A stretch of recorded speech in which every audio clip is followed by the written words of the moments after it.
All right, well, coming up next, we head out to a dogfight in Fayette County. The Valley Greyhounds play host to Fayetteville. We have all the highlights next inside the Sports Zone right here on 59 News. Weed whacked, it appears medical marijuana will not be coming to West Virginia anytime soon. Coming up on 59 News at 11, while we enjoy the warm weather, winter businesses are feeling the burn. We talk with them about how this is affecting their bottom line.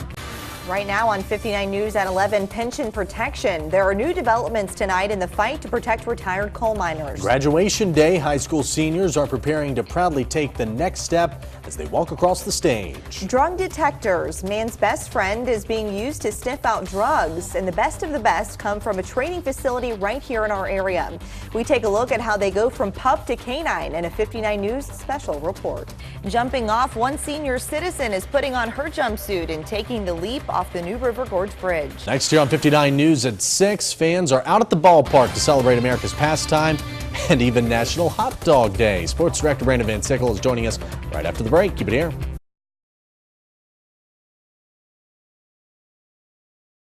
Live from the Greenbrier Classic starts now. It is day 2 of tournament play here at the Greenbrier Classic. Welcome to this special edition of 59 News at 6, live from the historic Greenbrier Resort.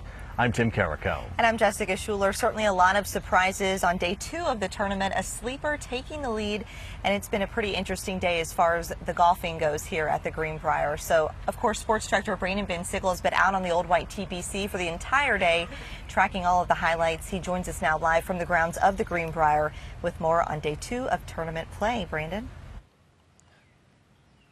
Hey guys, that's right. It's been a pretty similar day to yesterday. A lot of the same names up at the top of the leaderboard, but these guys must really love this course. A lot of birdies out there to be had. Your 18-hole leader, Sebastian, as round 2 comes to an end. Taking a look at the full leaderboard, Munoz at the top, 12 under. Ben Martin currently at 9 under. 5 guys at 8 under. And I'm just hearing that Hudson Swafford actually just recently birdied. He's only got about 2 holes to go. He's at 9 under as well. 8 under, Danny Lee, we just said. With the cut line about an hour away, it looks like about 75 guys will make that -1 cut and head into the weekend. But for now, we'll send it back to Tim and Jessica. All right, Brandon, thank you. Of course, I think it makes it so much more exciting when these surprises come out on the golf course. So Brandon will continue tracking all of the play this week and throughout the weekend. But I think another big story here at the Greenbrier today is the weather. Oh, it is absolutely gorgeous here in this part of the viewing area here in White Sulphur Springs. But how is it looking all across southern West Virginia? For that, let's send it over to Storm Tracker 59 meteorologist Mike Slifer. He's over in the weather lab with the first check of the forecast. Hey, Mike. Hey Tim, there's always fun and surprises on the golf course, but the good news is the weather did not give us any surprises across the area today. Can't say the same for our friends to the north. Take a look at the Storm Tracker 59 HD Dual Live Doppler radar. Severe warned storms now moving into the eastern panhandle of the state. The closest severe warned storm to us is in Randolph County.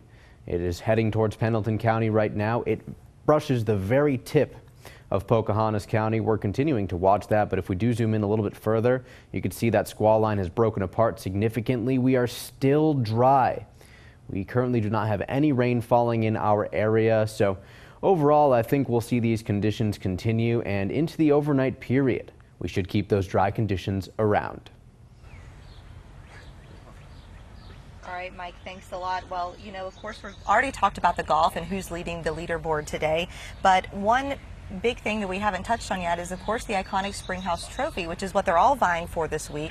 Today, Tim, you were able to actually talk to the artist who made the trophy out of glass. And it was actually made right here on the grounds of the Greenbrier Resort. Take a look at this. This is Alex Brand. He is a glass blowing artist at Virtue Glass Blowing Studio right near the Springhouse on the Greenbrier grounds. Brand is the artist who created this masterpiece. It is the Greenbrier Classic Springhouse Trophy and will be presented to the winner on Sunday on the final round. He says he made this year's trophy for last year's winner, but since the tournament was canceled due to the floods, his work will be going to this year's champion. But it's a lot of different parts that were blown and fabricated and then actually glued together to get the finished piece. And I had a couple other artists work on it as well. Just get there and there's a lady that's going to be... And he went on to say it took him nearly 85 man-hours to make this particular trophy. He says it's actually pretty light, only weighing about 6 to 8 pounds.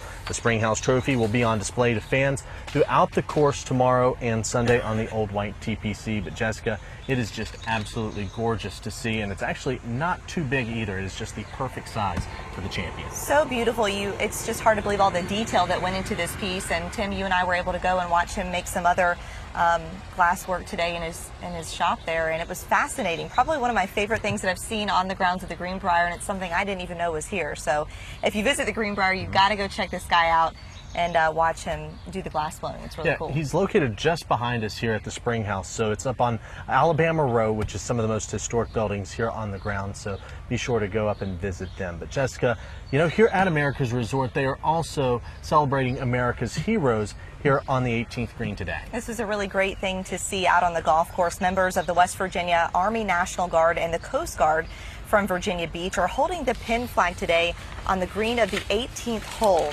One of the servicemen holding the pin was Devin Morgan. He's a military policeman from Greenbrier County.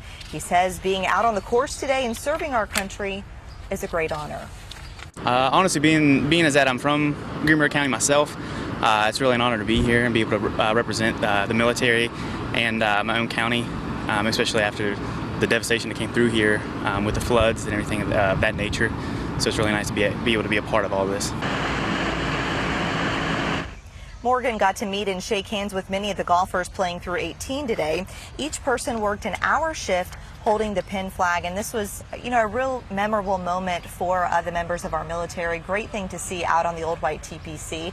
And of course, people, golf fans alike, everyone is wanting to make memories while they're here at the Greenbrier Classic. And a great way to make memories is go to the merchandise tent. I went ahead and made my donation to the tent earlier today, Yeah. But it's located over on the 17th green, and also if you're coming in, it is the first thing you see when you're coming onto the grounds of the Old White TPC. And there are no shortage of items that you can remember to this tournament. There are merchandise tents set up all throughout the grounds. They sell everything from t-shirts to cup, golf balls, with a wide range of prices. The best part is there are many affordable souvenirs that you can take home. You can grab anything from $3 to a ball to, you know, $75 for a shirt that the guys are wearing on tour. So anything in between you can definitely grab. It's not like you come in here and it's going to be $150 for something. And the merchandise tents will be open for the entire tournament, so you still have a lot of time to go on by and check out what these tents have to offer. And Jessica, if you want to have maybe some more of a feel of shopping here at the Greenbrier Resort, there is plenty of shops to check out up at the hotel. Yeah, and you know, I had to check those out, Tim, of course, and I really made it my mission. I wanted to find out, can you shop at the Greenbrier on a budget? Because I think it's, you know, a misconception that everything here is so expensive. So take a look at what I found. If you're looking for a place to is available, which is nice. Now, you saw the director of retail there mention the coupons that you can get just this week at the Greenbrier Classic. They're handing those out when you walk in the door to the merchandise tents. Those coupons are only good for the retail shops at the hotel. And I think they have 25% off. And another great perk is they have that free shipping. So you don't want to lug all that stuff around while you're here. They'll ship it to you for free, which is another great bonus just about shopping this week during the Classic. That is certainly nice to have here at the Old White. Well, there is still plenty more to talk about here at the Greenbrier Classic. We'll have that coming up a little bit later on in the newscast, but there is some news of the day that we need to get to. And for that, let's send it back to the studio to Camerell Eppinger. Cam? Tim, police say a man mistakenly shot and killed his wife last night in Princeton. They say Larry Dillon thought his wife and granddaughter were being harmed inside a room, and that's when Dillon came in and fired several rounds, police said. Dillon's wife was hit multiple times. The granddaughter wasn't hurt. Family members say Dillon suffers from a mentally impairing disease similar to dementia. He's currently being evaluated by medical professionals, and the outcome of that evaluation will determine his fate.